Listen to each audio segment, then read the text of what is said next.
the thrownness of our life help us unfold the best version of ourselves.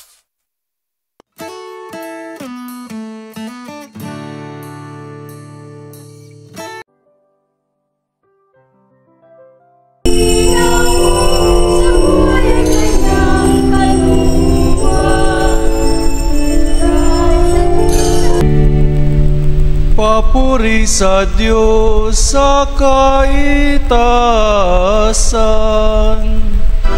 Ating Ebanghelyo mula kay Lucas. Dinadala tayo ni Jesus sa pagninilay sa mga pangyayari sa ating paligid. Ang kanyang mga salita ay nagbibigay liwanag sa mga kaganapan sa mundo. Kabilang ang mga kalamidad, pandemya at kaguluhan. Gayon din, inilalahad niya ang pag-uspong ng mga false prophets na magdadala lamang ng kalituhan at pang-aalipusta. Sa ating refleksyon, mapagtanto natin na ang mga pagbabago at pangyayari sa ating mundo, ito ay bahagi ng kasaysayan at diwa ng tao. Ang pagsusuri natin sa mga ito ay hindi lamang para matakot, kundi upang magkaroon ng maayos at pag-unawa sa likas na kilos at pagkakaroon ng awa. Huwag tayong malito, mawalan ng pag-asa, datapwat maging positibo tayo dahil ang pangyayari sa mundo o sa buhay natin ay mas lalo pang magpapalalim sa ating relasyon at pananampalataya sa Panginoon. Sa mga pamilya, maaaring makita natin ang mensahe ni Jesus na ang pagiging handa sa mga pagbabago at pagmumulat sa mga pangyayari ay mahalaga. Sa harap ng mga hamon, ang pamilya ay dapat magtutulungan at magmumulaan ang pag-unawa at pagmamahal.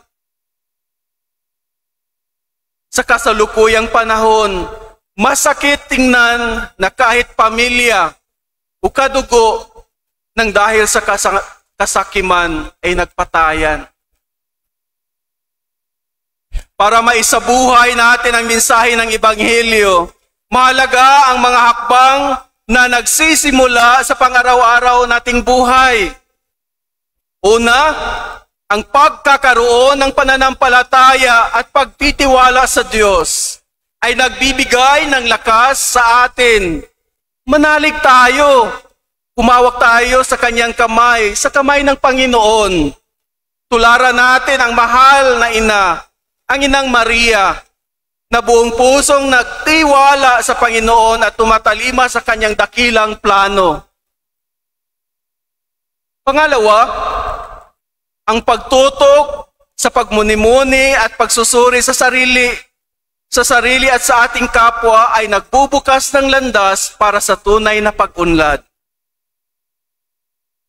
Sa mundong mapaglinlang, sabihin man nila na we are thrown into this world which is full of frustration and demands.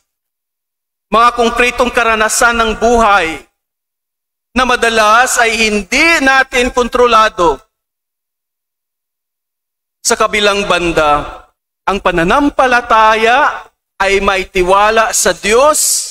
Pananampalatayang may tiwala sa Diyos ay nag-aalok ng pangako na walang imposible sa Panginoon. There's nothing impossible with God. Ang ating pananampalataya sa Diyos ay maaaring maging daan para sa pag-unlad, pagtungo sa ating tunay na mas makabuluhang pag-iral. Sa pamamagitan ng pagtanggap, the thrownness, sa pamamagitan ng pananampalatayang itinutok natin sa Diyos, maaari nating makamtan ang pagiging tapat sa ating sarili.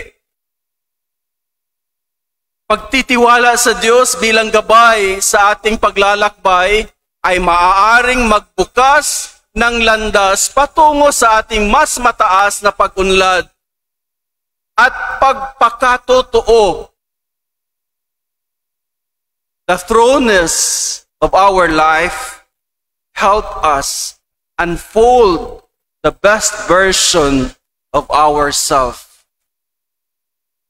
If you try to translate this message in our current situation, in our life, sa buhay natin ngayon, ang lindol, gutom, war, pagkalubog natin sa utang, problema sa sakit, at dahil sa posibleng guguho at mawalan tayo ng mga pag-asa at pagsisikap.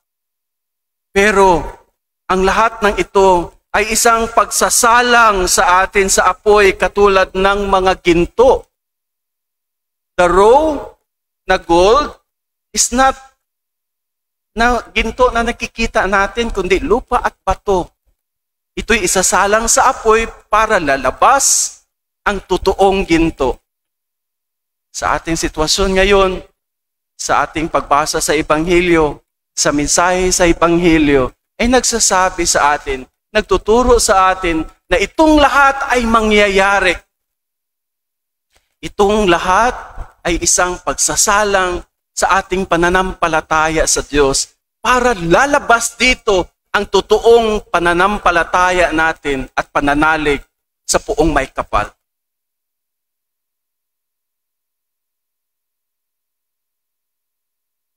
Katulad ng ginto, para lalabas ang tunay na katangian na pagpapala ng Panginoon, we will undergo this refiner's fire ng buhay natin.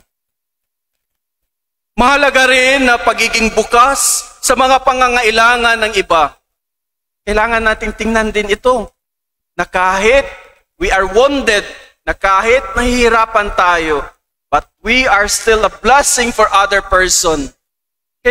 Kailangan nating tingnan ito. Yung mga pangangailangan ng iba, lalo na sa mga nangangailangan ng tulong at pagmamahal.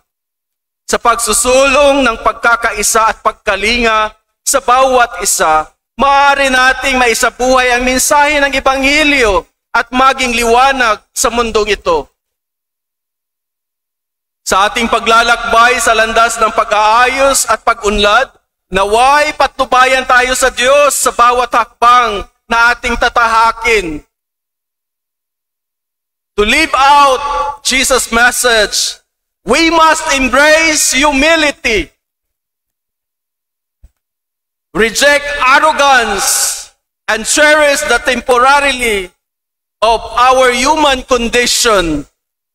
Seek salvation with urgency and persevere in faith, knowing that judgment awaits us. Let Mary's guidance illuminate our path as we journey together toward the summit of our salvation. Amen.